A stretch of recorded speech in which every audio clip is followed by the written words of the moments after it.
Police वाले गुंडे घुस गए ना मेरे घर में, ये यजीदी, ये यजीद की नस्ल से हैं। जो बहन बेटियों की चादरों का हया ना करे वो यजीदी होता है। जब ये गुंडे घुस गए तो मैंने एक जुमला कहा था अपनी फैमिली को, मैंने कहा आपने परेशान नहीं होना, इस घर की हुर्मत पाक सईदा के घर की हुर्मत से ज्यादा नहीं, मेरी बेटी की इज्जत सईदा सुकैना की इज्जत से ज्यादा नहीं।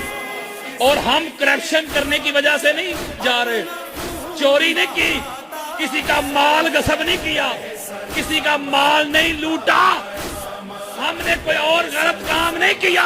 मैंने कहा गर्दन उठा के चलो, ऊंची करके चलो। मैं तो डीपीओ साहब को कहा मैं हाथ कड़ी भी चूम के पहनूंगा। मुझे बल्ला बिल्ला तल्ला इतनी कॉल्स आई, कादरी साहब हालात बड़े खराब हैं, जल्दी करें पासपोर्ट भेजें या टिकट करवाएं, डायरेक्ट आ जाए, कतर आ जाए, यूके आ जाए, कनाडा आ जाए, जल्दी करें, निकलें पाकिस्तान से। मैंने कहा ना भाई, मुझ पे एफआईआर हुई है फरार पे और मैं ही फरार हो जाऊं। मैंने कहा मैं करार का मानने वाला हूं, फरार का नहीं।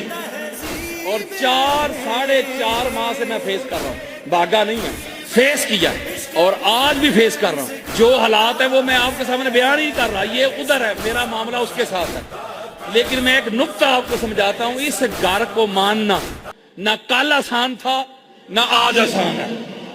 ऐसे ही चौक में खड़े होकर कहते हैं हम अहले बैत को मानते, तुझे पता ही नहीं मानना कहते किसे, तू मानता नहीं, तू मुनाफिक करता है। इस घर को मानना है तो गोलियों के लिए तैयार हो जा, फतवों के लिए तैयार हो जा, किरदार कुशी के लिए तैयार हो जा, बम धमाकों के लिए तैयार हो जा, सोशल बाइकाट के लिए तैयार हो जा। तेरे घर से मुखालफत शुरू होगी।